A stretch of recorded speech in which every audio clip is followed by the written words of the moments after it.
Kolor ijo, pemburu wanita dari masa silam. Aman dahulu kala, di masa kerajaan Jawa kuno, hiduplah seorang dukun sakti bernama Ki Jagatmoyo. Ia tinggal menyendiri di tengah hutan, menimba ilmu hitam dan memuja makhluk halus untuk mencapai kesaktian yang sempurna. Namun ilmu yang dipelajari Ki Jagatmoyo berasal dari ajaran terlarang. Ia membuat perjanjian dengan makhluk gaib dari alam bawah. Ia akan diberi kekuatan dan umur panjang, asal setiap purnama ia mempersembahkan jiwa seorang perempuan muda. Agar bisa memburu mangsanya dengan leluasa, ia membuat jimat pengubah wujud. Saat malam tiba, ia berubah menjadi sosok tinggi besar, berkulit hijau gelap seperti lumut, mengenakan celana kolor hijau panjang yang terus melekat sebagai bagian dari kutukannya. Sosok inilah yang kelak dikenal sebagai kolor ijo. Kolor ijo berkeliaran setiap malam, terutama malam bulan purnama. Ia menculik gadis-gadis desa yang sedang sendiri atau keluar malam. Korbannya selalu ditemukan dalam keadaan tak sadarkan diri, tubuhnya lemas, dan tak bisa berbicara selama berhari-hari. Beberapa tidak pernah kembali. Warga desa tak bisa melawan. Mereka hanya bisa memasang sesajen di depan rumah dan menanam paku di bawah pintu, karena konon kolor ijo takut pada besi dan benda tajam suci. Tapi legenda ini tidak mati di masa lampau. Warga percaya kolor ijo tidak pernah benar-benar hilang. Ia masih ada, bersembunyi di antara alam manusia dan alam gaib, menunggu saat untuk kembali berburu. Ia menyukai wanita muda, terutama yang berjalan sendiri malam hari, memakai wangi-wangian, atau bercermin di malam hari, karena cermin adalah gerbang antara dua dunia. Beberapa orang bilang kalau kau berada di tempat sepi dan mencium bau pandan bercampur amis, jangan menoleh ke belakang. Wanita penunggu pabrik gula.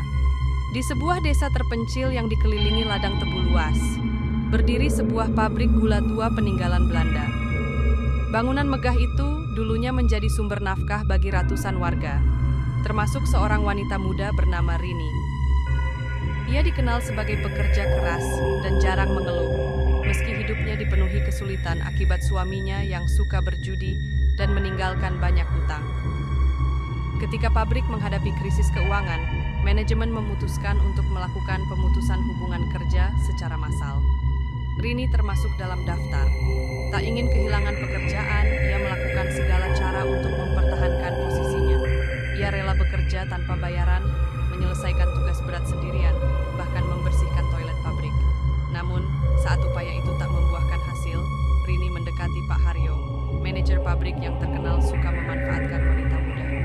Dengan iming-iming tak akan dipecat, Pak Haryo menjerat Rini dalam hubungan gelap.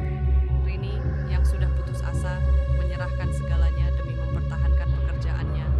Sayangnya, semua janji Pak Haryo hanyalah kebohongan.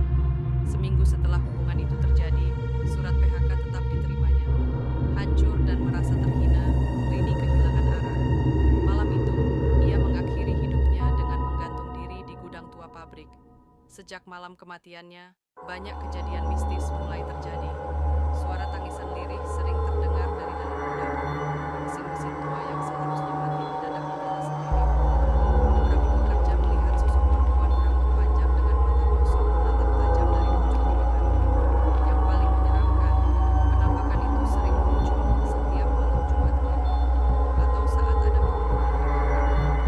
Para pekerja percaya bahwa arwah ini belum tenang. Ia bergentayangan di tempat yang telah menghancurkan hidupnya, membalas kemana saja dia menginjakkan kaki di sana. Ada yang bilang, bila seseorang menatap wajah Rini terlalu lama, ia akan mengalami mimpi buruk, bahkan jatuh sakit. Beberapa pekerja bahkan ditemukan tewas dengan bekas cekikan di leher. Kini, gudang itu ditutup rapat, tapi tak ada yang berani bilang tempat itu kosong, karena Rini masih di sana. Entah menunggu keadilan atau korban berikutnya. Ciuman terakhir Genderuwo. Di sebuah desa yang terpencil dan sering dilupakan, tinggallah seorang pria pemalas bernama Sangkana. bukan pemalas biasa. Ia menghindar dari kerja, menolak membantu orang tua, siang tidur, malam berharap, menang togel. Satu malam, ia dengar cerita dari orang warung tentang sosok dari kegelapan. Kalau kamu bakar kemenyan di tengah hutan dan memanggil dengan sungguh-sungguh, mungkin genderuwo datang dan kasih kamu nomor. Malam itu, Sangkana pergi. Di bawah pohon tua, ia bakar dupa dan berbisik lirih. Berikan aku nomor, aku siap bayar harganya. Dan dari kegelapan, muncul sesosok makhluk tinggi, berbulu hitam, dengan mata merah menyala. Kau ingin nomor? Baik, tapi bayarannya 1 ciuman di pipimu. Sangkana terdiam, tapi tak sempat lari.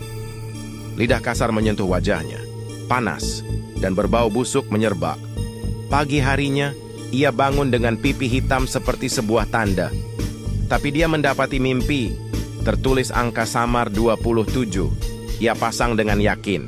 Hasil keluar 28. Keesokan hari 29, lalu 26. Selalu dekat, tapi tak pernah tepat. Dan pipinya semakin hitam dan melebar. Dari pipi, menjalar ke leher, ke telinga, tak ada yang bisa menghilangkannya. Orang bilang, bekas ciuman dari dunia lain tak pernah bisa dihapus. Kini Sangkana hidup menyendiri dengan nestapa dan penyesalan YG tidak akan pernah lupa sepanjang hidupnya. Kini ia semakin mendekatkan diri ke pencipta. Di Surabaya, ada kisah yang tak akan pernah terlupakan. Aku, Samantha, seorang pencandu togel, bersama temanku Kardi, berani melangkah ke kuburan Cina. Di sana, kami menemukan pena dan kertas beraroma mistis. Saat aku membakar dupa, angka samar muncul, 57. Tanpa ragu, aku pasang angka itu dan jackpot. Keesokan harinya, Kardi yang kesulitan uang kuliah ingin mencoba. Namun, malam itu, ritual kami gagal. Tidak ada angka yang muncul. Aku bercerita padanya. Sebelum ritual, aku membakar uang kertas Cina sebagai persembahan untuk arwah di makam. Kardi pun mengikuti jejakku, membakar uang untuk nama yang kutemukan di sana. Setelah ritual itu, angka 90 muncul. Dia pasang, tapi hasilnya selalu meleset. 99, 80. Tak ada yang berhasil.